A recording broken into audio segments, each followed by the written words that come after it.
नमस्कार दोस्तों, मैं ऋषभ शुक्ला आपका बहुत बहुत स्वागत करता हूँ अपराजिता जीएस अकेडमी में।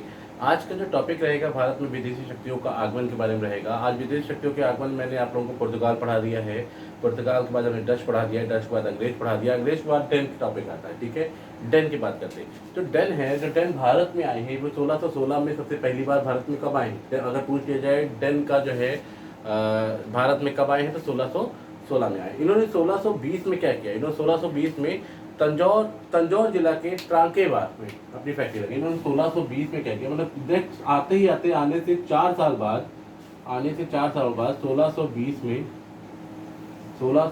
कहाँ पे फैक्ट्री लगाई है? तंजौर जिला के ट्रांकेबार में। तंजौर के कहाँ पे? ट्रांकेबार में। ट्रांकेबार में इन्होंने क्या किया है? इन्होंने अपनी फैक्ट्री लगाई है। समझिएगा, अगर पूछ लिया जाए इन्होंने अपनी फैक्ट्री कब लगाई तो याद रखिएगा तंजौर इन्होंने 1616 में ये आए थे। आने के 4 साल बाद 1620 आया। 20 में क्या किया इन्होंने? तंजौर जिले के ट्राकेबार में इन्होंने क्या किया? अपनी फैक्ट्री लगा दी। उसके बाद क्या किया? उसके बाद 1676 में क्या किया इन्होंने? 1676 में बंगाल जो था, याद रखिएगा बंगाल के इन्होंने श्रीरामपुर बोल सकते हैं, श्रीरामपुर में क्या किया था? इन्होंने फैक्ट्री लगाई। बंगाल के श्रीरामपुर में भी क्या किया था? इन्होंने भी एक क्या की थी? फैक्ट्री लगाई थी। लेकिन 1745 तक आते, लेकिन जब ये 1745 तक आए हैं, 1745 तक आते आते इनकी स्थिति इतनी ज़्यादा खराब हो गई थी कि इनको जो है अपना सब कुछ छोड़ के जो है कहाँ जाना पड़ा? इनको सब कुछ छोड़ के वापस जाना पड़ा, और जो भी इन्होंने सब कुछ बनाया था वो सस्ते दामों पे किसको बेच दिया था? सस्ते दामों पे अंग्रेजों को बेच दिया था। एक बार फिर से देख लीजिए, अगर पूछ लिया जाए डेन भारत में कब आए तो 1616 में आए। 1616 में आने के जस्ट 4 साल बाद यानी 1620 आ जाता है। 1620 में इन्होंने क्या किया? तंजौर के ट्राकेबार में क्या किया? इन्होंने अपनी पहली फैक्ट्री लगा दी। ठीक है, 1676 आ गया। 1676 में बंगाल के सीरमपुर में क्या किया इन्होंने? अपनी दूसरी फैक्ट्री लगा दी है। फैक्ट्री लगा दी, दूसरी मतलब कि फैक्ट्री लगा दी। ठीक है, फिर जब 1745 तक आते आते इनकी स्थिति इतनी ज़्यादा खराब हो गई थी कि इनको सब कुछ छोड़ के वापस जाना पड़ा, वापस अपने देश में जाना पड़ा। और जो भी इन्होंने यहाँ पे भारत में जो कुछ भी बना रखा था उसको क्या किया था? उसको अंग्रेजों के हाथ में सब सस्ते दामों पे क्या करना पड़ा था? उनको बेच के जाना पड़ा था। ठीक है, ये तो रही हमारी डेन के बारे में बात। आज का जो मेन टॉपिक है हमारा फ्रांसीसी कंपनी का आगमन। ठीक है, फ्रांसीसी भारत में डेन के बाद हम लोग लिखेंगे फ्रांसीसी।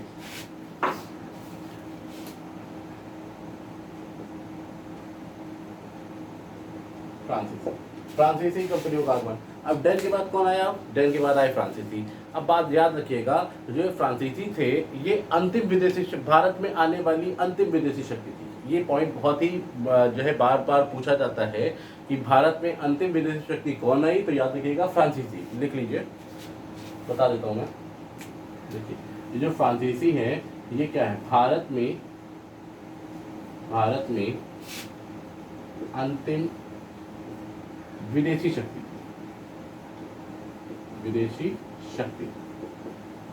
मतलब अगर पूछ लिया जाए भारत में अंतिम विदेशी शक्ति कौन सी थी तो याद रखिएगा जो है हमारा फ्रांसीसी है, जो भारत में अंतिम विदेशी शक्ति थी। अब याद रखिएगा, अब फ्रांसीसियों जब ये भारत आए थे तो फ्रांस का राजा कौन था? फ्रांस का राजा था लुई 14वां क्या था? फ्रांस का राजा था। इन्होंने अपने मंत्री कोबार्ड से कहा आप जाइए, कोबार्ड को भेजा, मतलब कोबार्ड से कहा कि आप जाइए और पूर्व में, और पूर्व में कहा जाइए? व्यापार करने के उद्देश्य से जाइए। इन्होंने सबसे पहले कहा लुई 14, याद रखिएगा राजा कौन था? राजा कौन था? लुई 14 राजा था। अब लुई 14 ने क्या कहा? लुई 14 ने अपने मंत्री, लुई 14 जो था इसने मंत्री कौन था? मंत्री था कोबार्ड। मंत्री दिख रहा है यहाँ तक? ठीक, मंत्री था कोलबर्ट, कोबार्ड नहीं था, कोलबर्ट था। इससे कहा कि आप जाओ पूर्व की तरफ जाओ, पूर्व की तरफ व्यापार के उद्देश्य से जाओ, व्यापार के उद्देश्य से जाओ, मतलब समझिएगा। जो अंतिम शक्ति थी फ्रांसीसी थी, ठीक है, भारत में आने। उस समय जब आई थी तो वहां का राजा कौन था? लुई 14वां था। लुई 14वां ने मंत्री से कहा कि मंत्री क्या था? कोलबर्ट था। कोलबर्ट से कहा कि आप पूर्व के देशों में तरफ जाओ और पूर्व के देश से क्या करो? अपना व्यापारिक संबंध बनाओ। इसने जो है सर्वप्रथम, जो ये कोबार्ड था, इसने सर्वप्रथम मेडागास्कर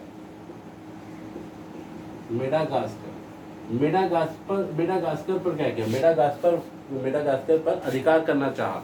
मतलब समझिएगा, इन्होंने ये जो कोलबर्ट मेरे मुझसे बार बार कोबार्ड निकल रहा है, आप लोग समझ लीजिएगा।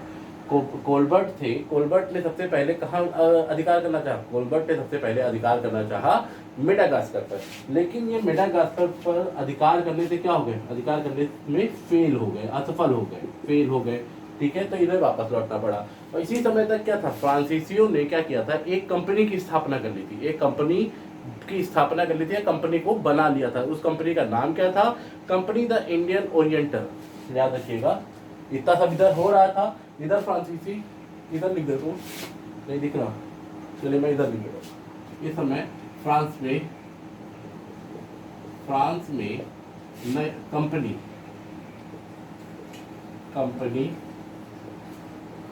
बन चुकी थी। कंपनी क्या थी? कंपनी बन चुकी थी। उस कंपनी का नाम क्या था? कंपनी का नाम था company the Indian oriental. Company का नाम था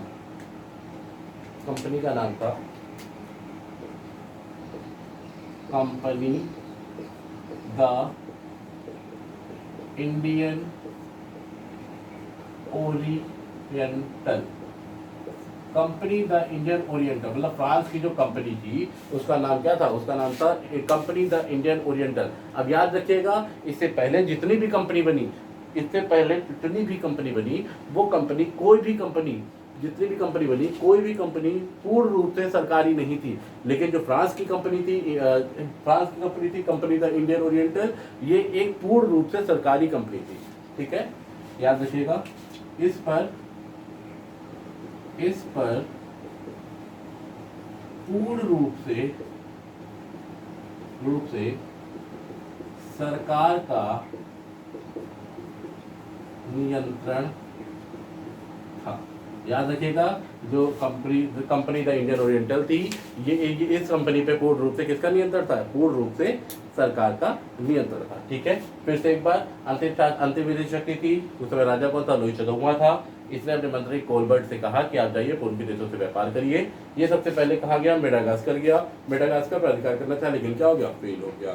जब ये फेल हो गया, तब तक वहां पे फ्रांस में कंपनी बन चुकी थी, कंपनी द इंडियन ओरिएंटल बन चुकी थी। यह एक पहली ऐसी कंपनी थी, भारत में जो विदेशी आए उनमें सबसे पहली एक कंपनी थी जिस पर क्या था? जिस पे पूर्ण रूप से सरकार का क्या था? नियंत्रण था, ठीक है। अगली बात करते हैं 1667 में। 1667 कितना मैं मिटा देता हूँ। 1667 में फ्रांसीसियों ने क्या किया? अपना दूसरा अभियान भेजा भारत के लिए, पूर्व के देशों के लिए क्या किया? दूसरा अभियान भेजा। 1667 में दूसरा अभियान भेजा। 1667 में क्या किया? फ्रांसीसियों ने अपना दूसरा अभियान भेजा।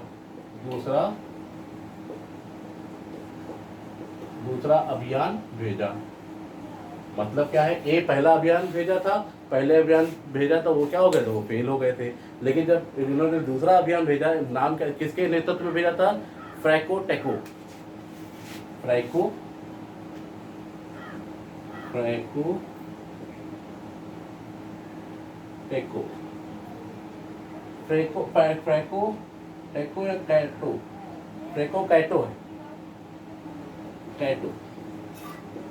फ्रैको कैटो के नेतृत्व में क्या किया? इसके नेतृत्व में एक दूसरा अभियान भेजा।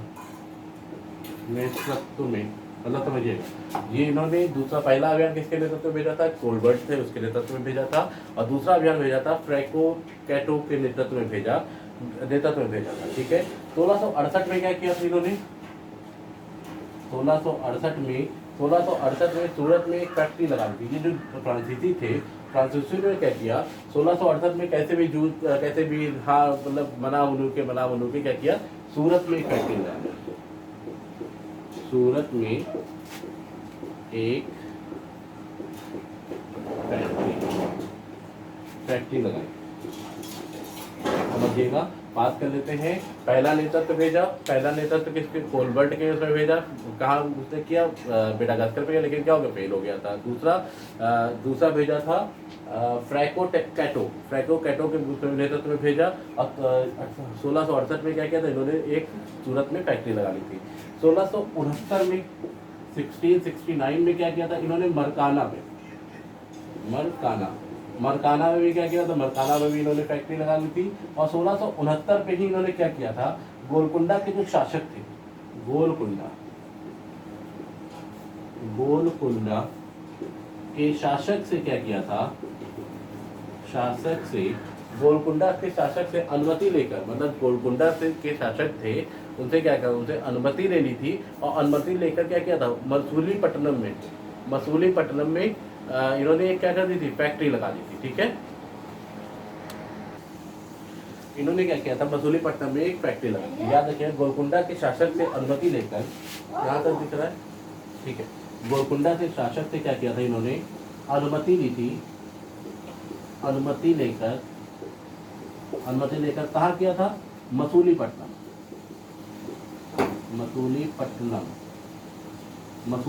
में इन्होंने क्या किया, मसूलीपट्टनम में एक फैक्ट्री लगा ली थी। इन्होंने क्या की थी, फैक्ट्री लगा ली थी। याद रखिएगा, 1669 में इन्होंने मरकाना पे फैक्ट्री लगाई थी। उसके बाद 1669 में ही इन्होंने, जो गोलकुंडा के शासक थे, इन्होंने क्या किया था, इन्होंने अनुमति ले ली थी। और मसूलीपट्टनम में इन्होंने क्या कर लिया था, इन्होंने जो है एक फैक्ट्री लगा ली थी। अब फिर बात करते हैं 1669 में ही क्या था, दिलाहे आया था। 1669 में ही दिलाहे आया था। ये दिलाहे जो था, दिलाहे बहुत ही जो है अयोग्य शासक कह सकते हैं इसको, क्योंकि इसने आते ही पूरे फ्रांसीसियों का क्या कर दिया था, घंटादार कर दिया था। ठीक है, कहने का मतलब ये है, अगर ये दिलाहे ना आया होता तो शायद फ्रांसीसी एक नियम के साथ चल रहे थे, तो उनको शायद कामयाबी मिल जाती। लेकिन जैसे ही ये दिलाहे आया था, दिलाहे ने आते ही क्या किया था, समथामी पे क्या कर दिया था, इन्होंने आक्रमण कर लिया था। और गोलकुंडा के जो समथामी था, याद रखिएगा, समथामी, मैं यहाँ बोल रहा हूँ समथामी, ये समथामी था। समथामी पे क्या किया था इसने, दिलाहे ने क्या किया था, समथामी पर आक्रमण कर लिया था और जीत लिया था। समथामी अंडर में किसके आता था, समथामी अंडर में आता था जो है गोलकुंडा के शासक के। अब याद रखिए, देखिए 1669 में ही क्या किया था, गोलकुंडा के शासक से अनुमति ली थी इन्होंने, और क्या किया था, मसूलीपट्टनम में फैक्ट्री लगा ली थी। लेकिन 1669 में ही जो है दिलाहे आया, और दिलाहे ने क्या किया, समथामी पर आक्रमण करके गोलकुंडा के शासक से जीत लिया था। ठीक है, अब मैं इसको मिटा के मैं आगे लिखता हूँ। 1669 में ही जो है दिलाहे आया। 1669 में क्या हुआ था, दिलाहे 1669 में ही क्या हुआ था, दिलाहे कहाँ से आया, फ्रांस से दिलाहे आया भारत। दिलाहे कहाँ आया, दिलाहे भारत आया। इस दिलाहे ने क्या किया, आते ही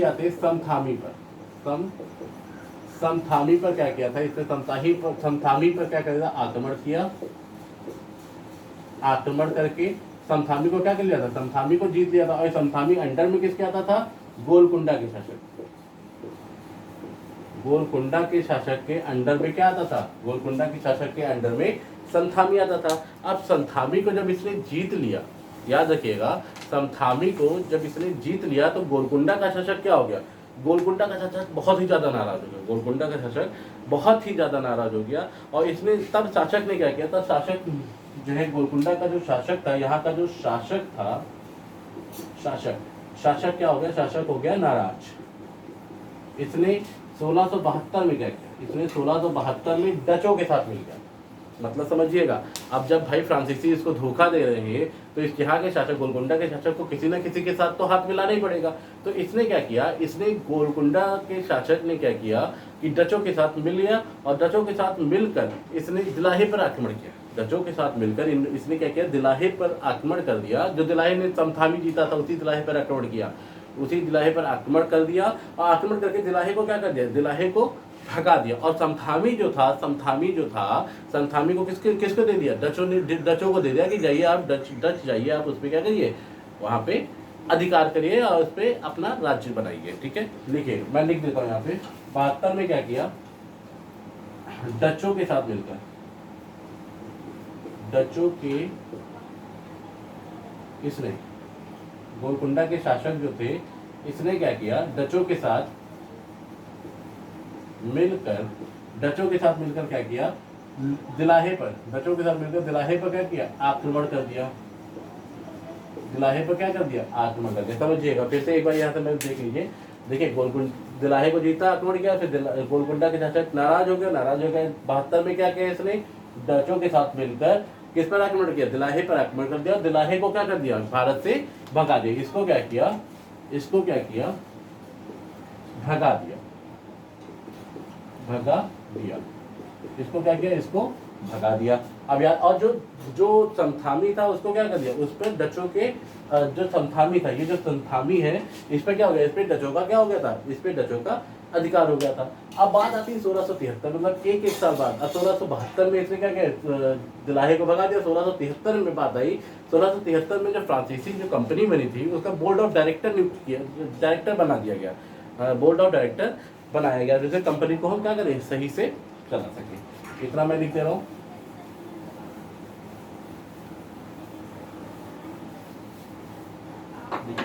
तो 1673 में 1600 कहाँ तक दिख रहा है, यहाँ तक दिख रहा है। 1673 में क्या हुआ था, बोर्ड ऑफ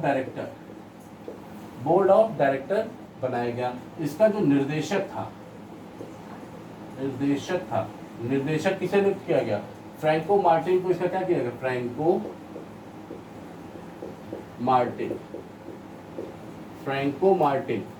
मार्टिन को इसका क्या किया गया, इसका निर्देशक नियुक्त किया गया। और निर्देशक फ्रैंको मार्टिन के साथ साथ कौन था, वेलांग था। फ्रैंको मार्टिन के साथ साथ एक और आदमी था, वेलांग, एक आदमी ये भी था। अब बात याद रखिएगा, वेलांग कौन था, ये दिलाहे का साथी। वेलांग कौन था, वेलांग जो है दिलाहे का साथी था, जिसको क्या किया गया, फ्रैंको मार्टिन और वेलांग को क्या किया गया, निर्देशक के रूप में नियुक्त कर दिया गया।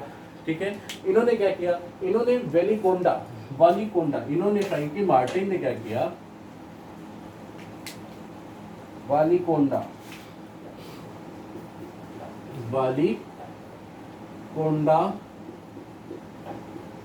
पुरम, इन्होंने क्या किया, इन्होंने वालीकोंडापुरम के शासक से क्या किया, वालीकोंडापुरम के मुस्लिम शासक था शेर खान। वालीकोंडापुरम का एक मुस्लिम शासक था जिसका नाम था शेर खान। इसके यहाँ का जो शासक था, मुस्लिम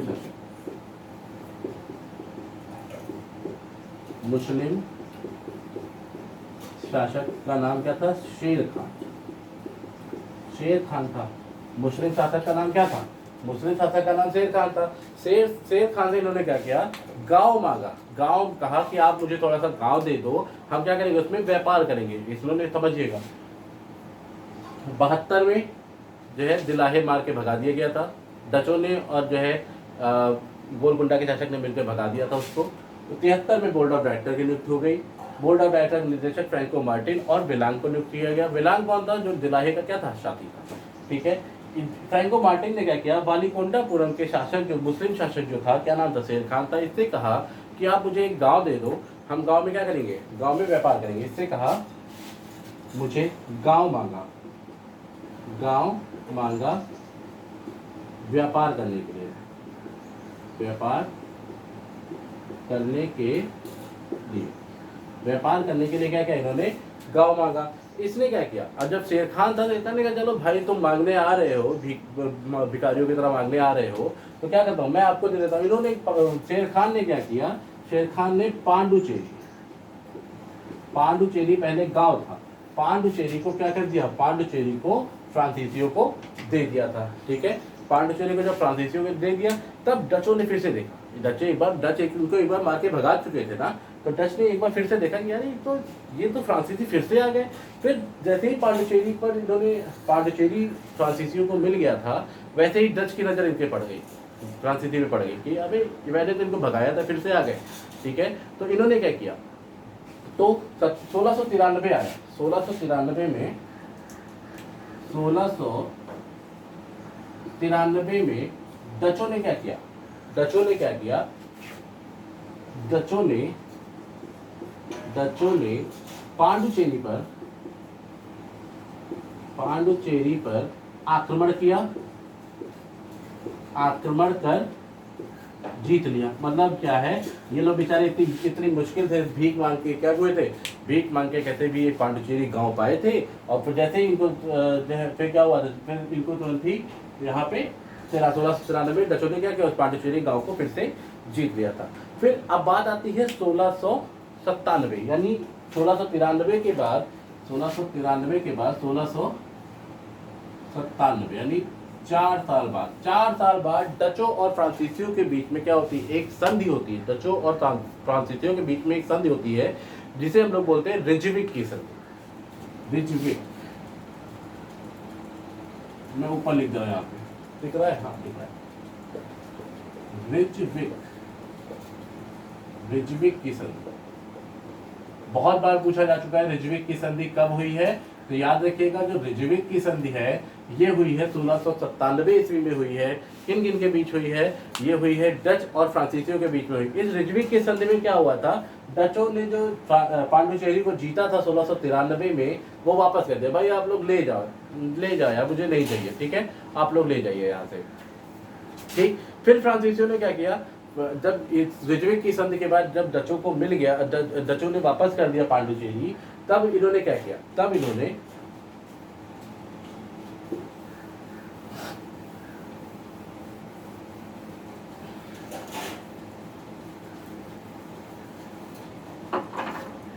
क्या किया, फिर फ्रांसीसियों ने क्या, रिजविक की संधि के बाद फ्रांसीसी ने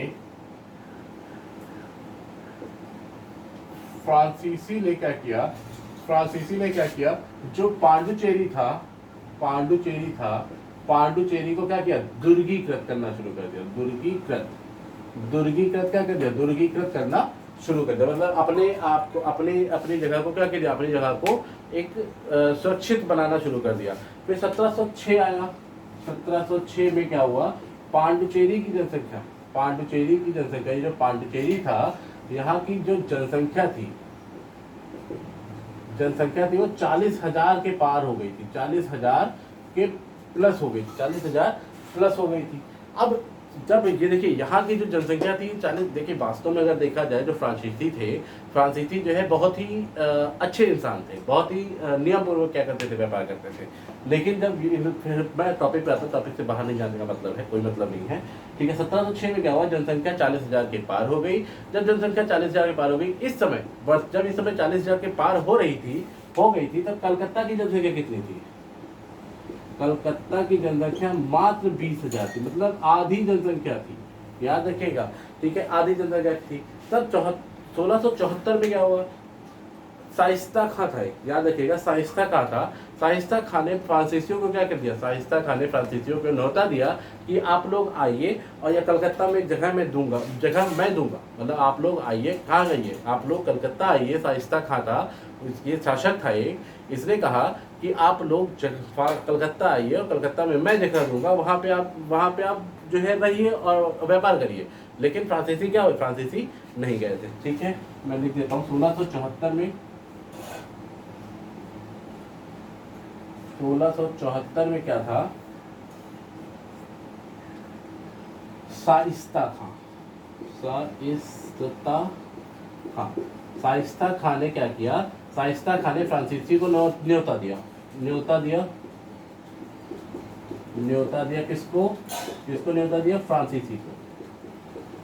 फ्रांसीसी को क्या किया, न्योता दिया कि आप लोग आइए और हम आपको यहाँ पे जगह देंगे, तो आप लोग क्या करिए, जो है जगह।